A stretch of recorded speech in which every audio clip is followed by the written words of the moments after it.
Welcome back. The 60th International Art Exhibition La Biennale di Venezia is set to be a groundbreaking event as countries from around the world converge to showcase their artistic talents. South Africa will present the exhibition titled Quiet Ground, curated by Portia Malatjie, and features the art collective Made You Look's sounds installation called Dinokana. The exhibitions aim to spark the meaningful conversations and inspire introspection about issues of the land and feeling foreign at home while the country celebrates 30 years of freedom. We're joined by Molemo Moiloa, one half of the pair Made You Look Art Collective, and Percy to tell us more. A very good morning to you two. Thank you so much for joining us. Welcome. Thank you. Good morning. Thank you for having us. Thank you for having us. Good stuff. Now, Percy, I'm going to start with you. What themes and concepts will the SA Pavilion explore at the 2024 La Biennale di Venezia?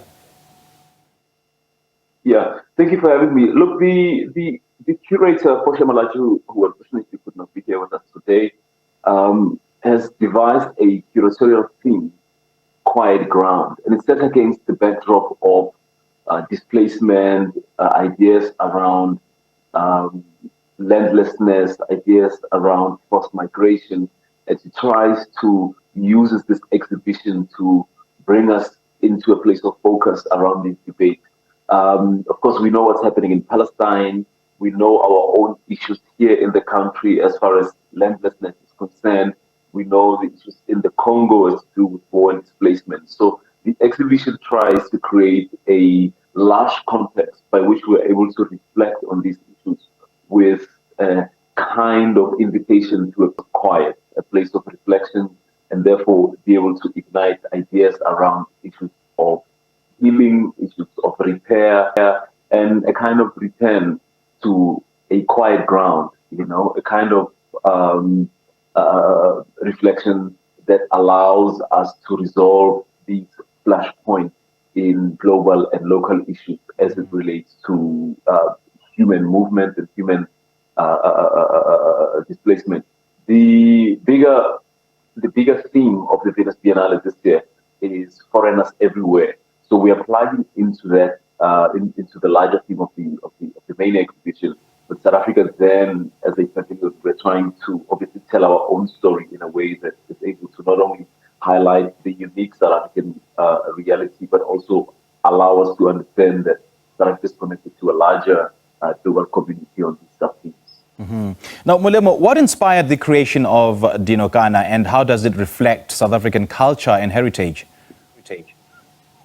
So the work is really informed by South Africa's land issues and land concerns, but really trying to think about what does land really mean to us and what are the ways in which we want to re-engage with the land beyond simple notions of property, but into what it means to make humans whole. Yes. And so the work is very informed by understanding where we've come from and trying to reimagine how that might relate to our present day.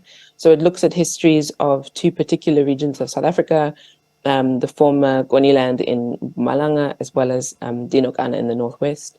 And these histories of using water in particular in those contexts, and the really interesting technologies, traditional technologies of water that come from those regions, and the ways in which, in fact, we used to have really strong knowledges and capacities for rebuilding ourselves through the land.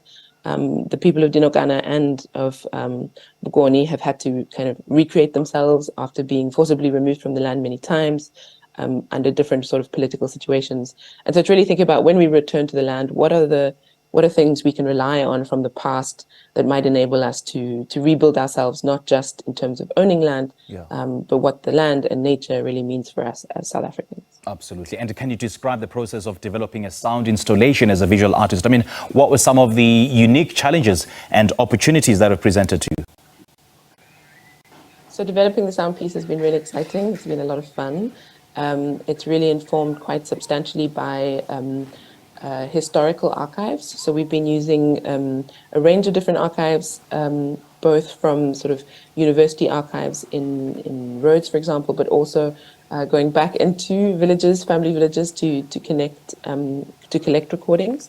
And these are of traditional songs of calling for the rain, because water is so important to this artwork, yes, but also of working the land.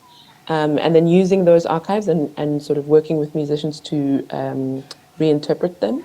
And the sound piece is really using those archives as a kind of knowledge base, and then working with them to sort of develop a surround sound experience that is really, as Percy was saying, a call to reflect, a call to listen, a call to be present, and to kind of learn from what we used to have and continue to have. Okay. Now, Percy, in what way does the SA Pavilion plan to, spark conversations around contemporary art and cultural exchange through its participation at the 2024 exhibition? Yeah, thank you. So, because normally the exhibition happens in Venice, in Italy, and we often have a situation where locals in South Africa, the majority of people obviously would not have access to it. So we're going to look at using digital media and conversations with platforms like your own to open up space by which ordinary South Africans can plug into the conversation and experience the exhibition, albeit digitally. The idea is that to try and refocus people on other ways, as Mulem says, that we have relationships with the land. And those relationships transcends notions of ownership, transcends notions of the economic utility of land, but to remind people that land is occupies a very spiritual part of us. Our relationship with land is also our relationship with life itself. And so to try and switch up, if you would, the tenure of conversations around notions of land as a site of healing, as a site of repair, and a site of basically trying to make a meaningful life beyond the narrow notions of economic utility that land often is discussed. The Xhosa or the Nguni people says "lala ngenxeba," which often refers to putting your wound onto the land in order to find healing. So we're trying to actually simplify that aspect of our relationship with land, but also to defend some of the more kind of unhealthy political discourses that often inform the way in which we enter this conversation around our relationship to land and land. Now, Molemo, in what ways does Dinokana, sort of explore the relationship between visual art and auditory experiences, and how does it challenge traditional notions of artistic expression? So the work is very much a kind of multidisciplinary work, which means that it's using many different kinds of, artistic languages to try and get the message across. The work that we've always made really isn't limited to, say, just painting or just drawing, but rather tries to use the best possible tool that we think will share the message in the best way. And so this work is what's referred to as an installation. There's actually a large physical structure, a kind of, large sculpture in a sense that people can engage with, they can touch and sit on it in order to then listen to the piece, where, as I said, the sound is a kind of surround sound experience, so many different sounds coming at you from many different directions. Yeah. And it's really an invitation to people to be present in the work and engage with the work. So not simply just to look in a passive way, but to be much more present in it. And we really feel that using this multidisciplinary approach does that in a stronger way. Percy, could you provide insights into the artist and the works that will be exhibited? We have Molemo here. Major Look is the way in which the curator brought them onto the project is very much based on the strength of their history as a collective.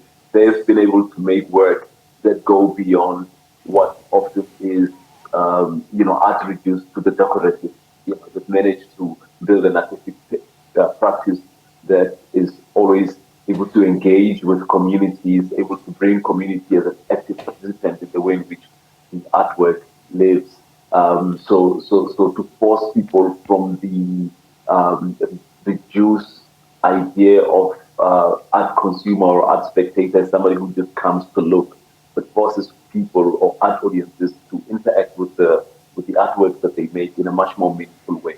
And I think that made them very central to the way in which this pavilion and the exhibition was imagined. All right, I have to come in there, unfortunately. Apologies for interrupting, but we're out of time. But Percy and Molemo, lovely chatting to you. Thank you so much for joining us.